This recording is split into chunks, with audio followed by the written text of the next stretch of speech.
ning Tõnis ka Eesti Energiast palume lava peale, sest esimene koht siis Eesti Energia auhinnaga saab pärjatud, aga kõigepealt siis tunnustused ja Kaido Haagen pildi eest isekas.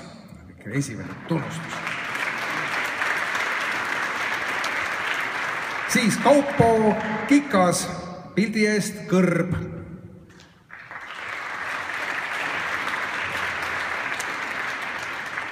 Mati Kosele tunnustus pildi eest Kihnu looduslapsed.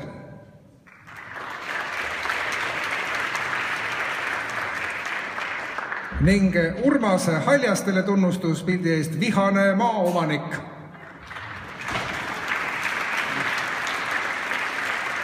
Leena Kerts tunnustus pildi eest Vabadus. Ja Aare Udras, edasi on sinu kätes.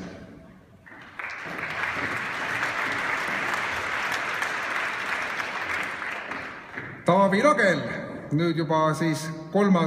koht ja pildi eest Talumehe T-särk.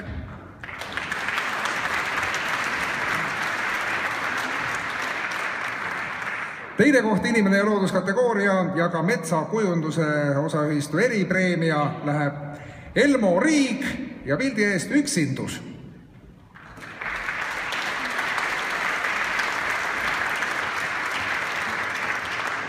Ja nüüd siis Eesti Energia eripreemia ja esimene koht ja ka tantsiv hunt Kaupo Kalda, Pakri pankrannik ja tuulepark Loojandus.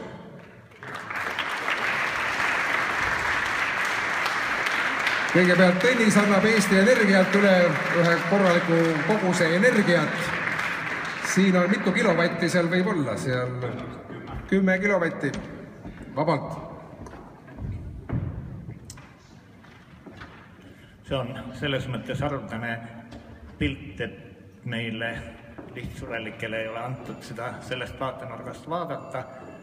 Siin on tänapäeva lennumasinaga kaamera õhku tõstetud ja näidatud seda saart sellise nurga all ja siin on nüüd inimene ja loodus selles mõttes, et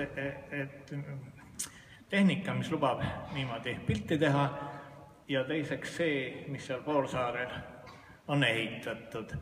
Aga ajalike inimestena me märkame neid torne, neid ehitisi seal, mis kindlasti ei ole igavesed ja kui me kauem mõtlema jääme, siis me näeme, et selle poolsaarega teeb tegelikult loodus pikka ja põhjalikku tööd, kujundab seda aegamööda. Aga meie tähelepanu on praegu pööratud sellele pinnale. Ilus disain fotol, ilus kujundus ja kena vaadata, väga haruldane pilt. Aitäh! Aitäh, Tiit, aitäh! Žürii ja kallid piltnikud, teile suur tänu nende meeleolude eest.